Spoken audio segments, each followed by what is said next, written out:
Bersama keluarga saya menyapa kita semua. Selamat pagi, Shalom Alehem. Ya,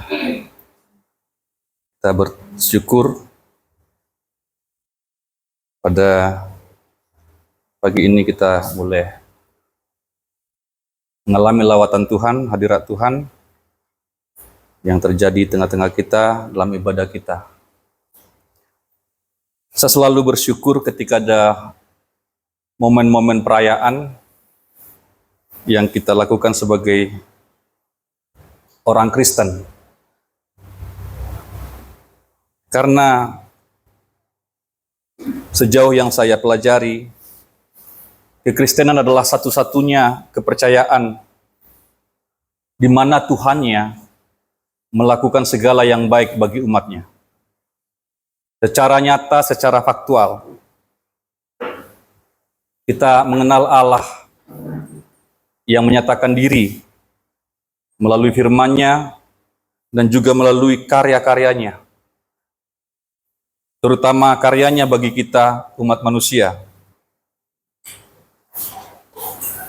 Alkitab jelas sekali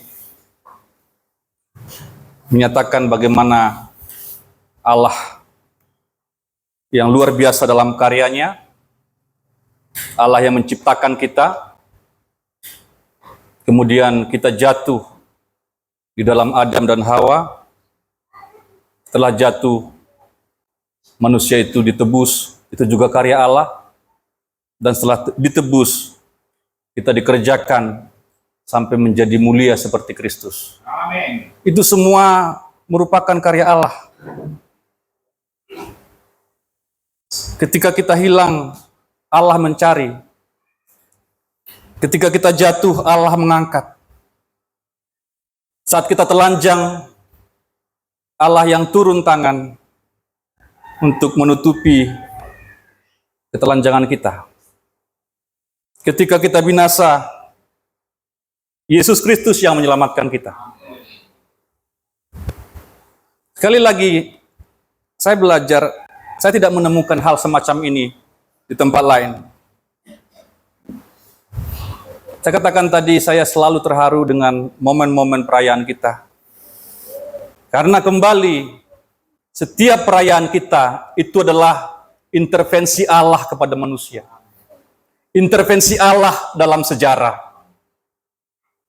Natal kita rayakan sebagai kehadiran Allah mengambil rupa manusia, lahir sebagai manusia. Kita rayakan sebagai Natal.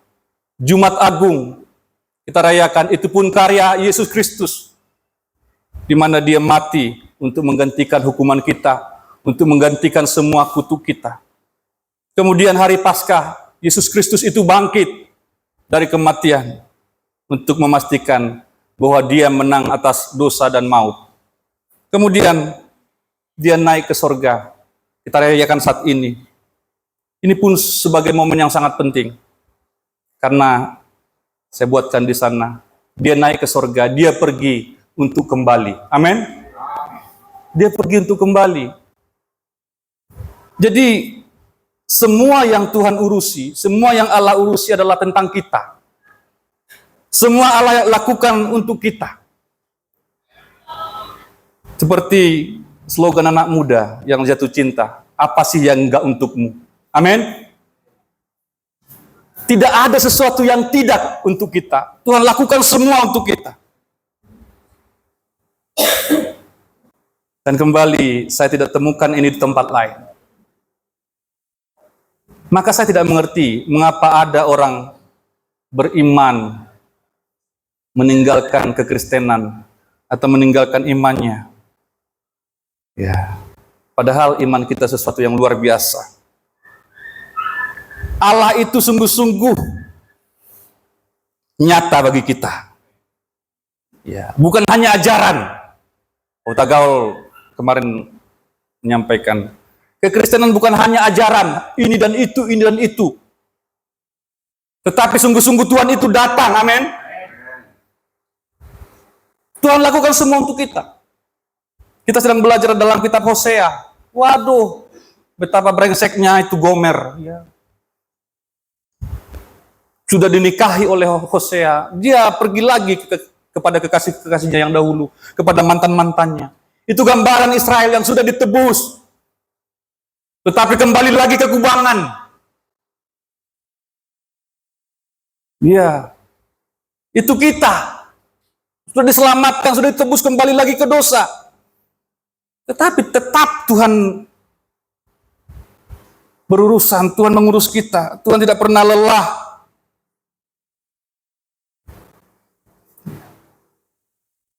Dan dia sekarang ada di sorga pun untuk kita. Ini akan kita renungkan nanti. Dia datang ke bumi untuk kita, dia pergi ke sorga, kembali kepada Bapa juga untuk kita, dan dia nanti datang untuk kita juga. Amin. Aduh, saya bingung, makanya saya bingung. Ketika masih ada umat Tuhan yang tidak bersyukur, yang tidak sungguh-sungguh dengan Tuhan, sementara Tuhan tiap kali, tiap hari, tiap saat hanya mengurusi kita. Saya bingung dengan orang Kristen tidak sungguh-sungguh dengan Tuhan.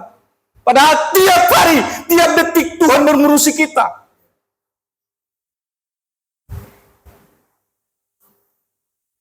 Ketika saudara punya benda jatuh, ya, benda saya jatuh, pena saya jatuh. Saya tidak bisa di posisi seperti ini untuk mengambil benda itu. Saya harus merunduk. Benar ya? Nunduk. Untuk mengambil yang jatuh ini. Untuk kembali saya miliki. Itu juga yang Tuhan lakukan. Ketika kita jatuh, Tuhan harus menunduk, merendahkan dirinya. Untuk mengangkat kita kembali. Amin. Nggak bisa dari posisi semula. Dari posisi sorga dia mengambil manusia itu.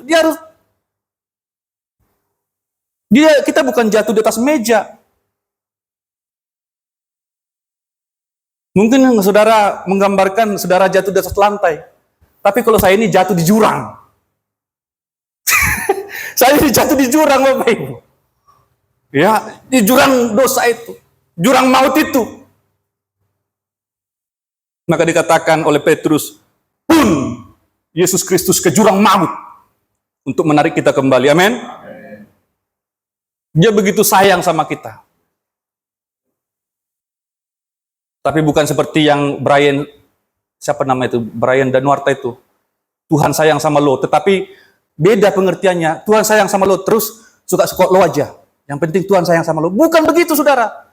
Kalau kita sudah Tuhan sayang, kita mengerti bahwa Tuhan sayang sama kita, ya, kita taat sama dia, amin. Kita ikutin dia. Sebagai rasa syukur kita, bukan terpaksa Bapak Ibu. Kita bukan terpaksa beribadah, tetapi bersyukur, amin. Kita tidak terpaksa melayani, bukan. Kita harus mengerti dengan benar. Ya.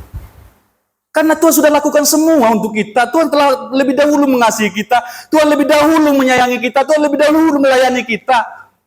Tuhan lebih dahulu berkorban. Maka apapun yang kita lakukan tidak pernah seimbang dengan apa yang Tuhan lakukan. Itu caranya. Jangan sampai ada yang terlalu berjasa di hadapan Tuhan. Amin. Kalau satu terlalu banyak melakukan, terlalu banyak berkorban. Tidak ada yang terlalu banyak. Tidak ada yang terlalu setia. Tidak ada yang terlalu hebat. Karena semua yang Tuhan minta kepada kita telah Tuhan lakukan lebih dahulu. Sekarang kita memperingati kenaikan Kristus. Ya. Orang tidak percaya, tetapi perhatikan Bapak Ibu, minimal mereka harus libur. Holy day. Hari kudus. Holiday. Holy kan? Holiday. Hari kudus. Orang harus libur. Orang harus menghormati. Kristus lahir, holiday. Amin. Kristus mati, holiday. Amin. Kristus naik, holiday. Amin. Roh Kudus turun, holiday. Banyak holiday. Itu dari Kristen semua. Mereka tidak percaya, ya silakan. Mereka yang rugi. Amin. Tetapi holiday. Hari yang dihususkan. Hari yang spesial. Nggak ada yang seperti itu. Kita tidak memperingati nabi-nabi yang hebat, ada Nabi Musa yang hebat, ada Daud yang hebat, ada Salomo yang luar biasa. Kita tidak memperingati hari-hari mereka. Kita memperingati hari Tuhan. Amin. Holiday. Holiday semua hari ini. Mau mereka percaya, tidak percaya, holiday. Hari yang kudus. Ascension Day of Christ. Ya. Hari kenaikan Kristus. Mereka tuliskan di kalender itu. Mau tidak mau.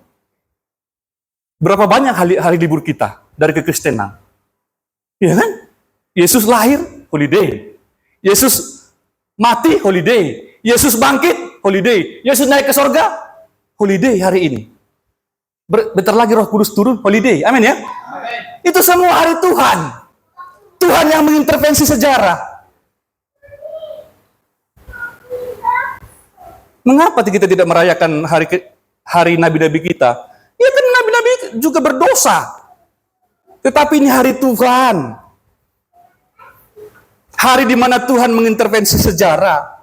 Makanya dalam teologi itu ada istilahnya history is his story. Ya. History, sejarah adalah kisah dia.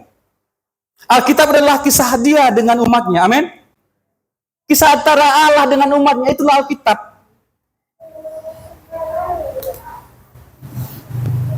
Makanya kita pun akan menjadi kitab suci yang terbuka kalau kita hidup bersama dengan Tuhan. Memiliki kisah bersama dengan Tuhan setiap harinya. Amin.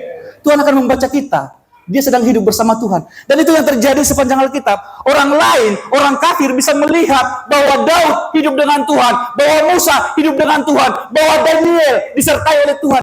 Dalam kehidupan nyata. Mereka tidak percaya kepada Tuhan. Tetapi mereka melihat bahwa anak ini, bahwa hamba Tuhan ini hidup bersama dengan Tuhan. Dewa-dewa menyertai dia. Sehingga Daniel 10 kali lebih cerdas daripada orang-orang ilmuwan sebangsanya. Atau di tengah-tengah levelnya. Orang harus melihat Kristus di dalam kita. Amin. Hidup bersama Tuhan. Ya. Orang tidak membaca Alkitab. Tetapi ketika orang melihat kita sebagai insan-insan atau umat yang hidup bersama dengan Tuhan, mereka membaca Alkitab. Mereka membaca kitab suci. Itu sebabnya Paulus katakan kita adalah suratan Kristus. Orang tidak membaca Alkitab, jangan-jangan kita pun enggak. Ya, saya harap tetap membaca Alkitab. Amin ya?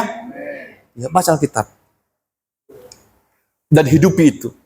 Ketika hidup kita bersama dengan Tuhan, orang akan membaca kita. Oh iya, dia hidup dengan Tuhan. Dia bersama dengan Tuhan.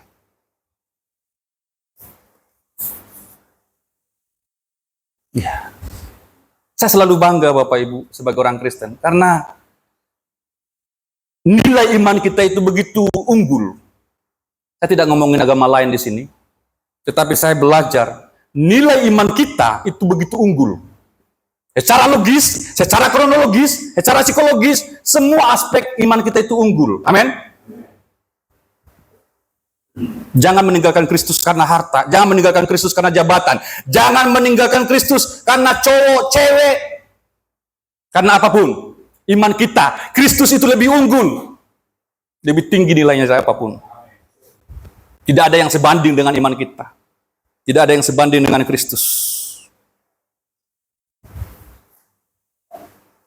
Ketika Kristus hendak menyelesaikan semua pekerjaannya di bumi, dia mengumpulkan murid-muridnya. Itu yang akan kita renungkan pada saat ini. Yohanes pasal 14. Ya. Aku pergi untuk kembali. Yesus naik ke sorga, tapi dia berjanji akan kembali. Coba dibantu. Ya. Yohanes 14 ayat 1 sampai 3. Yohanes 14 ayat 1 sampai 3. 3 ayat. Ya. Sebagai renungan kita pada saat ini. Yohanes 14 ayat 1 sampai 3. Kita baca bersama-sama. 1, 2, 3. Janganlah gelisah hatimu. Percayalah kepada Allah, percayalah juga kepadaku. Di rumah Bapakku banyak tempat tinggal. Jika tidak demikian, tentu aku akan mengatakannya kepadamu. Sebab aku pergi ke situ untuk menyediakan tempat bagimu. Dan apabila aku telah pergi ke situ dan telah menyediakan tempat bagimu, aku akan datang kembali dan membawa kamu ke tempatku, supaya di tempat di mana aku berada, kamu pun berada. Amin, Bapak Ibu Saudara. Ya, luar biasa. Luar biasa. Ini merupakan pesan Tuhan Dan janji Tuhan kepada murid-muridnya, sebentar lagi dia akan kembali kepada Bapa. Sebenarnya ini sebelum kematiannya. Ya, tapi setelah kematiannya sebentar lagi dia ada di bumi, dia akan kembali kepada Bapa. Dia sudah berpesan kepada murid, jangan gelisah.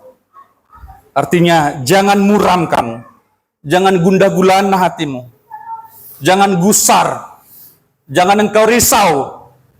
Itu digambarkan seperti kapal yang terkatung-katung di tengah lautan, tanpa jangkar, tanpa sebuah pegangan, terkatung-katung diombang-ambingkan oleh angin topan. Jangan hidupmu seperti itu. Jangan seperti kapal yang terombang-ambing di tengah lautan tanpa sebuah jangkar, tanpa sebuah sauh yang terlabuh. Kan dikatakan oleh firman Tuhan, pengharapan kita itu seperti sauh yang jauh dilabuhkan ke belakang tabir. Amin. Iya. Kita punya pengharapan. Maka jangan gelisah hatimu. Jangan gusar, jangan cemas. Jangan cemas.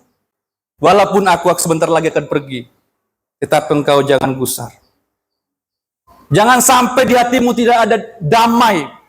Jangan sampai di hati kita tidak ada ketenangan. Amin. Itu yang dipesankan oleh Tuhan. Jangan gelisah kamu. Mungkin sebentar lagi mereka akan sangat malu. Selama ini mereka mengikut Yesus. Yang mereka punya harapan itu, Yesus itu akan menjadi seorang pemimpin politik yang akan membebaskan mereka dari penjajahan Romawi pada saat itu. Tetapi ternyata tidak seperti yang mereka harapkan.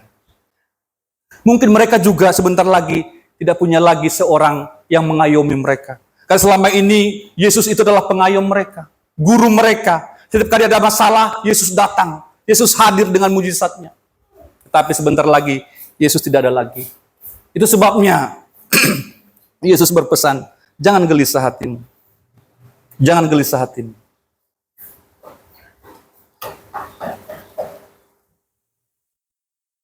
Bagaimana caranya?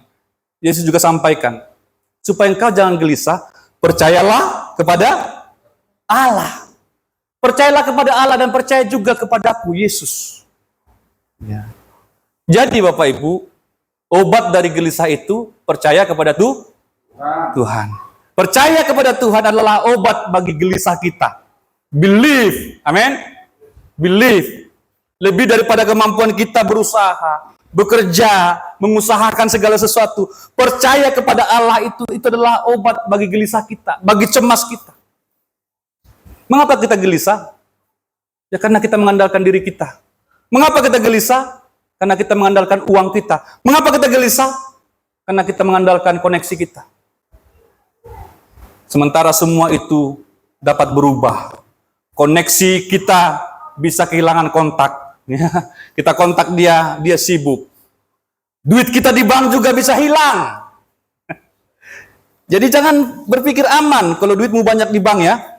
Semakin banyak duitmu di bank, semakin besar kemungkinan akan dirampok. Amin. Kalau duit saya cuma 100.000 di bank, buat apa dirampok? Ya kan?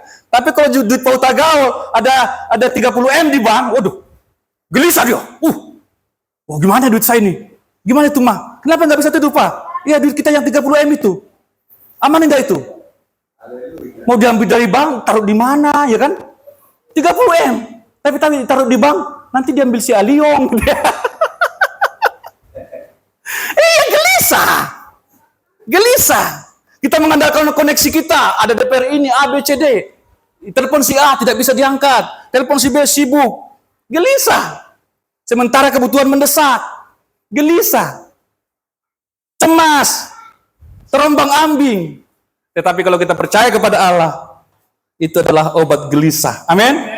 Yang kedua, mempercayakan hidup kepada Tuhan. Ya, itu obatnya. Supaya jangan gelisah. Percayakan hidupmu kepada Tuhan. Percaya kepada Allah, beriman kepada Yesus. Itu adalah penawar kegelisahan kita. Kita menjadi tenang. Kita memang tetap berusaha sebisa kita. Dengan segala kemampuan intelektual kita, dengan segala pengalaman kita, dengan segala tenaga yang kita miliki, kita berusaha. Tetapi lebih daripada itu, percayakan hidup kepada Tuhan. Amin. Karena semua yang kita usahakan bisa sirna sekejap. Ya. Dalam sekejap, seorang kaya bisa jatuh, terjerembab. Tapi orang yang mengandalkan Tuhan akan selalu mendapatkan pertolongan dari Tuhan. Ya, andalkan Tuhan, percayakan hidup, serahkan hidup kepada Tuhan. Serahkan semua masa depan kita kepada Tuhan. Maka kita tidak akan gelisah. Tetapi selama kita masih mengandalkan apa yang kita punya di dunia ini, wah, Bapak Gembala pernah buat ilustrasi. Orang kaya hidup di hotel, ya, kamarnya mewah, ya. Semua ada, semua banyak, ya. Dia mau kemana bisa, mau makan apa bisa. Kaya, luar biasa. Tetapi apa yang terjadi ketika dia tidur di atas tempat tidurnya, ya. Kemudian dia mungkin lagi gundah gulana, nggak bisa tidur. Kemudian jatuh cicak, ya. Langsung ke dadanya, tuh, langsung hilang nyawanya, ya. Langsung jantungan. Nggak ada masalah, tetapi cicak menjadi masalah di atas langit-langit kamarnya. Jangan sampai kita tidur, tidak bisa tidur, kemudian tiba-tiba ada yang mengagetkan kita, tikus lewat, langsung hilang jantung kita, ya. Amin, ya. Kenapa? Karena gelisah, cemas. Gimana nanti anak saya si Anu? Gimana nanti boru saya si Anu? Cemas terus. Tidak mempercayakan hidup kepada Tuhan. Tapi kalau kita percayakan hidup kepada Tuhan, waduh. Bapak saya ini memang lama-lama saya ingat-ingat pengajarannya itu memang sederhana. Kalau kita percayakan hidup kepada Tuhan, kan paling-paling mati, ya kan? Ya, sampai kepada Tuhan, amin, ya. Tapi kita di bumi ini memang tuh terlalu banyak, ya. Paling-paling mati. Ya, beliau pun udah siap mati. Bolak-balik kesaksian. Siapa tahu ini terakhir kali. Ya, kalau kita siap mati memang, karena kita percaya kepada Tuhan, itu jalan menuju Tuhan. Amin, ya. Iya. Tapi kalau kita banyak sekali pikiran ini, ya, wow. Seperti kapal tadi yang diombang-ambingkan terus. Ditiup sana, tiup sini. Ya. Nggak ada ketenangan dalam jiwa. Nggak ada ketenangan. Tapi ini obatnya, ya. Percaya kepada Tuhan dan percayakan hidup kepada Tuhan. Tetapi ada lagi yang kita merenungkan. Pesan dan janji Yesus Kristus sebelum dia terangkat. Ini luar biasa. Pertama, dikatakan, ya, di rumah Bapakku banyak tempat tinggal. Amin. Rumah Bapa adalah sorga. Rumah Bapa adalah tempat yang kekal. Dan ada banyak tempat di sana. Dan cukup bagi kita semua jemaat yang di Gunung Hermon. Amin. Bukan hanya ke jemaat Gunung Hermon. Jemaat Batu Aji juga cukup. Untuk jemaat Dapur 12 juga cukup. Dan jemaat yang lain. Kalau kita percaya kepada Tuhan. Ya, cukup. Nah, di sana rumah kita, Bapak Ibu. Rumah yang tidak akan pernah lagi digusur. Amin. Hai. Hai, ya. Itu tempat yang kekal. Kalau kita di sini, waduh, kapan ini digusur, kapan digusur. Tapi kalau saya dengan anak-anak muda ini beda lagi tanggapannya. Ah, itu Bang, dari kecil saya itu udah mau digusur, kata si Desi, kan. Saya udah sampai begini nggak digusur juga. Ya memang kan dari kecil mereka ini kan udah mau digusur terus. Ya. Tetapi di sorga, Bapak Ibu, tidak ada lagi info-info seperti itu, ya. Tuhan sediakan tempat yang kekal bagi kita. Amin. Semua di sini sementara. Ya, semua di sini sementara. Ya. Ya. Dan dikatakan banyak. Katakan banyak. Jangan ragu bahwa Pautagal tidak kebagian di sorga. Amin, ya. Ya. Banyak. Jangan ragu kalau Xiaomi tidak kebagian. Banyak tempat tinggal. Iya. Dan saya pelajari, saudara, ini bukan hanya sebuah tempat seperti kamar-kamar kos-kosan, ya. Ini tempat yang baik sekali. Gambarannya adalah rumah-rumah kaya pada saat itu, di zaman itu. Rumah-rumah dengan kamar-kamar yang besar, saudara, ya. Dengan ornamen-ornamen yang luar biasa, yang indah sekali. Mengapa? Ya, karena Tuhan yang menyiapkan. Karena Yesus yang menyiapkan, tidak mungkin Tuhan siapkan sembarangan. Oh, saya siapkanlah sepeta 2x2 meter lah. Nggak mungkin seperti itu. Dia akan mempersiapkan yang terbaik bagi umatnya. Ya. Karena dia memiliki segalanya. Kita mempersiapkan rumah kita semampu uang kita. Kita mempersiapkan kamar kita semampu uang kita. Tetapi Tuhan kita pemilik segalanya. Maka ketika dia persiapkan sesuatu, maka dia akan persiapkan yang terbaik bagi kita. Amin. Ya. Jadi ketika di dunia ini banyak masalah, ingat ada tempat kita yang kekal. Itu yang pertama. Yang kedua, Yesus pergi untuk menyediakan tempat bagi kita ini ya. Yesus pergi untuk menyediakan tempat bagi kita. Saya sebutkan di sana tempat tinggal yang berbeda. Satu tempat untuk masing-masing. Dan setiap orang akan mendapatkan bagiannya. Jadi tidak perlu rebutan ya. Nanti di sana ada tempat untuk masing-masing. Ya. Masing-masing kita punya tempat yang privat. Punya rumah atau punya kamar yang privat, yang terbaik. Masing-masing kita. Menyediakan tempat yang sangat baik. Itu tujuan Tuhan. Dia pergi, dia naik ke sorga untuk menyediakan tempat itu. Dan sekarang masih dikerjakan untuk memastikan bahwa setiap kita umat yang percaya kepadanya, yang sungguh-sungguh bertekun dan setia, akan memiliki masing-masing kita satu tempat. Dan itu adalah sebuah janji yang menghiburkan kita. Di dunia ini susah. Tapi ketika kita ingat janji ini, seharusnya ini menghiburkan kita. Amin Bapak Ibu? Amin. Ya. Panas, gerah, ya. Tetapi di surga nanti suhunya akan adem dan tentram. Amin. Ya, tidak terlalu panas dan tidak terlalu dingin. Pokoknya pas. Kadang terlalu dingin juga, menggigil juga. Terlalu panas begini, gerah. Tetapi yang Tuhan siapkan itu akan pas sekali. Ya. Akan pas sekali. Kita ini manusia kadangkala susah untuk buat pas ya. Ada AC terlalu dingin juga, oh kedinginan, dimatiin AC-nya, kepanasan. Tetapi surga itu adalah tempat yang Tuhan sediakan, karena Tuhan yang sediakan, Tuhan yang memperlengkapi semua di sana. Sehingga sungguh-sungguh itu menjadi tempat idaman kita. Yang ketiga, Yesus pergi untuk kembali. Yesus Kristus pasti kembali. Amin Bapak Ibu. Amen. Ini udah jarang dibicarakan ya. Entahlah karena mungkin terlalu nikmat di dunia atau terlalu hebat cita-citanya, ya. Tidak lagi bicara tentang Tuhan kembali, tapi Yesus Kristus pasti kembali. Yesus Kristus adalah mempelai pria sorga kita, dan kita gerejanya adalah mempelai perempuannya. Ya. Kita sedang menantikan kedatangannya. Yesus pergi ke sorga dan sekarang dikatakan sedang menyediakan tempat bagi kita.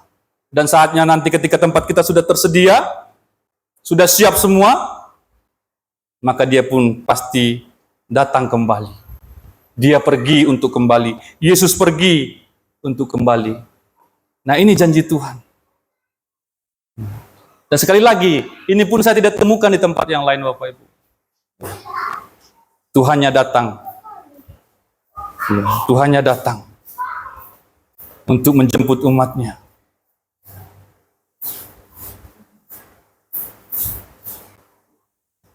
Ini yang menghiburkan saya. Yesus pergi untuk kembali, untuk datang kembali. Dan kita harus tetap memegang janji ini dan tetap semangat untuk menantikan kedatangan Tuhan. Ya.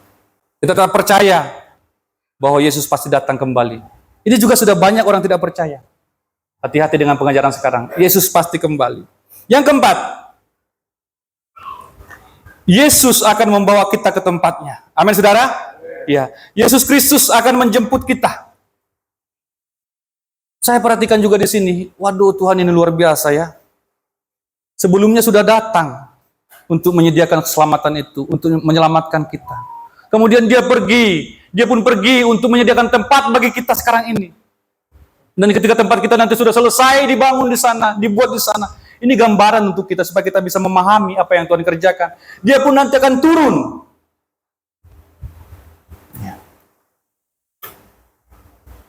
Dia tidak suruh kita berangkat sendiri ke surga. Dia datang, dia turun kembali untuk menjemput kita. Ayo Pak Siombing, berangkat aja sendiri ke surga. Enggak. Ayo Pak Tagau, saya kirim tiketmu ke surga, berangkat sendiri. Dia turun menjemput, amin. Ini beda saudara, ini beda. Kalau misalkan Jokowi suruh kita ke istana, ayo Pak Siombing datang ke istana, itu bukan syukur ya. Oh puji Tuhan, haleluya. Kemudian disuruh stafnya, sekretaris kabinet untuk membelikan tiket saya. Kemudian dikirimkan ke HP saya. Itu pun sudah syukur, amin ya. Tetapi bagaimana kalau Jokowi turun ke bawah kolam? Ayo kita berangkat ke istana. Ini yang Yesus lakukan, amin. Dia jemput. Nah, saudara pikirkan ini. Ya. Apalagi yang kurang ya? Apalagi yang kurang coba? Kita jatuh, ditebus. Setelah ditebus, kamu di bumi dulu. Saya mau ke surga dulu. Tuh sediakan tempat bagimu. Karena ini bukan tempatmu. Disediakan tempat di sana, selesai semua, dia turun lagi. Coba kurang apa lagi kita ini? Ya, saya nggak tahu lagi. Mau minta apa lagi dari Tuhan ya? Dan Yesus Kristus akan membawa kita ke tempatnya. Dia akan membawa kita ke tempatnya. Ke tempat yang Tuhan sudah siapkan tadi. Aduh, ini kamarmu Wegita ya. Sini kau ya. Situlah si Wegita. Ini kamarmu Novita ya. Gak usah rebutan, ada semua tempatnya, amin. Ini kamar Pak Tagau, tapi gak sama Pak Ibu Tagau lagi ya. Gak bareng lagi kalian ya. Saya juga sama. Nggak dengan istri saya lagi, masing-masing ya. Ini kuncinya. Ya kira-kira begitulah ya. Kita masuk ke hotel aja ya. Bintang 2,5 aja udah hebat ya. Ini surga loh ya. Kasih satu-satu. Dan Yesus membawa kita ke sana Bapak Ibu. Aduh. Apa kita tidak bergairah? Waduh, saya bergairah sekali. Kemungkinan inilah yang buat Bapak saya ini selalu bergairah untuk meninggal ya. Bolak-balik begitu terus ngomongannya ya. Ya sudah siap mati, sudah siap mati. Kalau kita yang muda-muda ini kan belum siap ya, masih banyak acara. Ya. Tetapi kalau kita pikirkan surga memang, ya apa sih enaknya di bumi ini daripada kita bandingkan dengan surga? Ya paling habis ini kita makan misi gomuk, ya kan? Ya kita beli saksang, gitu-gitu aja kan? Tetapi di surga nanti itu luar biasa Bapak Ibu ya. Dan Kristus yang akan datang untuk membawa kita. Kalau di perjanjian lama, Elia kan disuruh naik kereta ya. Naik kereta berkuda ya. Tapi kita enggak, dijemput. Ya, dijemput. Ini luar biasanya orang Kristen. Yang terakhir. Karena nanti malam juga kita harus siap-siap ada bola ya. Ya, semoga menang Indonesia ya. Ada bola nanti malam. Yang kelima, Yesus akan bersama kita dalam kekekalan. Kita baca yang terakhir ini. 1, 2, 3. Yesus akan bersama kita dalam kekekalan. Kita akan bertemu dengan Yesus. Sekarang ini, bukan ini Bapak Ibu ya. Ini gambar-gambar aja nih. Jadi jangan terkecoh dengan gambar-gambar itu. Bukan itu Yesusnya, itu model aja itu ya. Makanya macam-macam. Ada yang begini, ada yang begitu. Kalau kita bandingkan, saudara nanti coba cari di gambar di Google ya. Ada yang begini Yesusnya, ada yang begini, ada yang begitu. Beda-beda kan? Jadi bukan ini. Sampai saat ini kita belum pernah ketemu dia. Tetapi dijanjikan kita akan bertemu dengan Yesus. Waduh. Betapa mulianya wajahnya itu.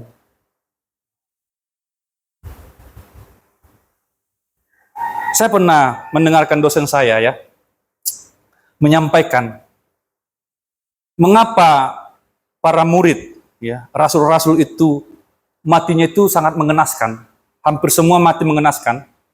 Ada yang disalib lah, ada yang dikejar-kejar binatang buas lah, ada yang digoreng lah, ada yang digergaji segala macam itu. Saudara belajar sejarahnya itu. Mengapa mereka bisa mati seperti itu? Karena mereka sudah sempat melihat Yesus. Dan itu sebuah penghiburan yang luar biasa ketika bertemu dengan Yesus itu. Itu sebuah penghiburan yang luar biasa. Karena dia begitu mulia. Dia begitu mulia, dia begitu agung. Ya. Bertemu dengan Yesus. Bukan hanya bertemu dan kita akan bersama dengan Yesus, amin. Kita akan bersama dengan Yesus. Dan tidak akan terpisahkan lagi. Yang memisahkan kita dari Tuhan adalah dosa-dosa kita. Memang Adam dan Hawa sempat bertemu dengan Allah sebelum mereka jatuh ke dalam dosa. Tetapi sejak manusia jatuh ke dalam dosa, manusia tidak pernah lagi bertemu dengan Allah. Tetapi nanti kita akan bertemu dengan Tuhan. Ya. Kita akan bertatap muka. Sebagaimana saya bertemu dengan istri saya menatap mukanya, dia menatap wajah kita, kita tatap-tatapan dengan Tuhan. Itu yang luar biasa, amin. Sampai sekarang kita tidak bisa menggambarkan itu bagaimana wajah Allah, bagaimana itu Yesus. Tetapi ini janji yang penting sekali. Karena saya katakan, ya, kalau tanpa Yesus, sebenarnya sorga pun tidak ada indahnya. Tetapi mengapa surga itu menjadi tempat yang indah? Karena kita bersama dengan Yesus di sana. Amin. Saya pun tidak mau kalau tidak ada Yesus di sana. Saya pun tidak mau ke surga. Ngapain saya di surga sendirian? Karena pun ada kamar-kamar sendiri-sendiri. Ya, tetapi kan ada Yesus di sana. Ada Tuhan di sana. Itu yang buat saya rindu surga. Saya rindu bertemu dengan wajahnya. Saya puja-puja di dunia ini. Yang saya layani di dunia ini dengan penuh air mata. Saya melihat wajahnya. Saya ingin melihat wajahmu, Tuhan. Musa pun begitu merindu untuk melihat wajah Tuhan. Tunjukkan wajahmu. Kata Musa, kamu nggak bisa melihat wajahmu. Kamu tidak bisa melihat wajah saya. Lihat nanti saya akan berjalan di belakang gunung itu. Kamu aja bisa melihat punggung saya, katanya. Kenapa? Karena kita jatuh dalam dosa. Kalau saat ini kita bisa melihat wajah Tuhan, kita akan binasa. Tetapi ketika nanti Tuhan pulihkan kita mendapatkan tubuh yang mulia itu, mulia seperti Kristus, maka baru kita bisa bertemu dengan Tuhan. Amin. Kalau sekarang saudara bertemu Tuhan, saudara hangus.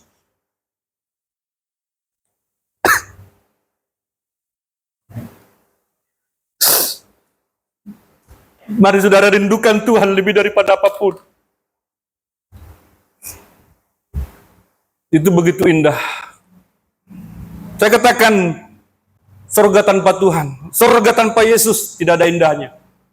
Mengapa surga kita rindukan? Karena kita bertemu dengan Tuhan di sana. Kita akan bersama dengan Tuhan dan tidak akan terpisahkan lagi. Selamanya bersamanya dalam sukacita, damai sejahtera, dan kebahagiaan yang selalu kita idam-idamkan di dunia ini.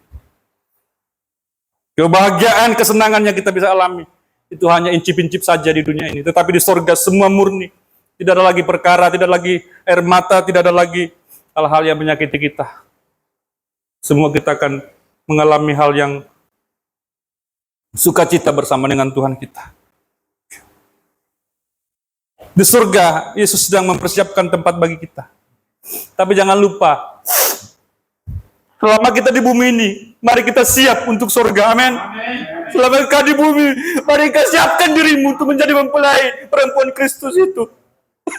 Dia selalu siap, sudah ready saat ini. Mengapa belum datang? Karena kita belum siap. Belepotan sana sini. Hatinya busuk.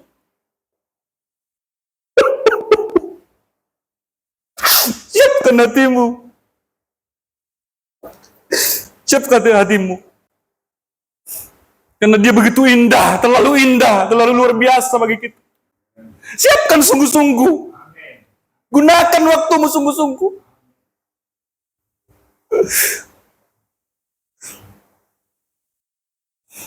Kadang kami bingung sebagai hamba Tuhan mau ngomong apa lagi kepada jemaat ini. Mau khotbah apa lagi? Siapkan hatimu. Karena dia sedang mempersiapkan tempat kita di sana. Siapkan dirimu untuk tempat itu. Agar kita bisa dilayakkan untuk tempat yang indah itu. Agar kita bisa layak untuk bertemu dengan Yesus yang begitu indah itu. Itu kerjaan kita, Bapak Ibu. Itu kerjaan kami. Untuk membawa umat ini siap menjadi mempelai. Ini yang kami kerjakan. Ini yang kami doakan, Bapak Ibu. Dia pergi untuk kembali. Dan sejauh ini, dia selalu menjaga reputasinya. Dia tidak pernah ingkar janji. Amin. Yesus, Allah kita tidak pernah ingkar janji. Semua yang ia janjikan, ia genapi. Maka kedatangannya kedua untuk menjemput kita, dia akan genapi. Siapkan dirimu untuk itu. Kita akhiri di sini. Kita baca bersama-sama. Yang bersedia aja, yang siap aja. 1, 2, 3. Yesus Kristus naik ke surga untuk menyediakan tempat spesial bagiku. Spesial bagimu, saudara. Seakan-akan Tuhan persiapkan satu rumah untukmu. Dan Tuhan perhitungkan semua spesial untuk Novita Andrita. Spesial untuk Pau Tagal. Spesial untuk Ibu Tagal. Spesial untuk Desi. Dia persiapkan semua sekarang ini, Bapak Ibu. Apa yang kamu siapkan? Apa yang kita persiapkan sekarang? Apa yang kita lakukan sekarang di bumi ini? Dia semua, Tuhan itu sibuk sekali dengan kita sekarang ini. Siap untuk mempersiapkan tempat kita yang terbaik. Tapi kita nggak peduli. Spesial. Mungkin kita masing-masing punya selera yang macam-macam. Ada kalau punya rumah harus catnya begini. Itu Tuhan tahu. Tuhan siapkan seperti itu. Amin. Mungkin perabotannya harus begini. Tuhan siapkan seperti apa yang kita inginkan. Kita dambakan itu. Dia atur semua itu, Bapak Ibu, sekarang ini. Dan ketika tempat itu sudah siap, dia janji akan kembali. Sekali lagi, tugas kita adalah siapkan dirimu. Siapkan dirimu. Siapkan dirimu. Ini firman Tuhan. Saya serahkan Pak Gembala, silakan.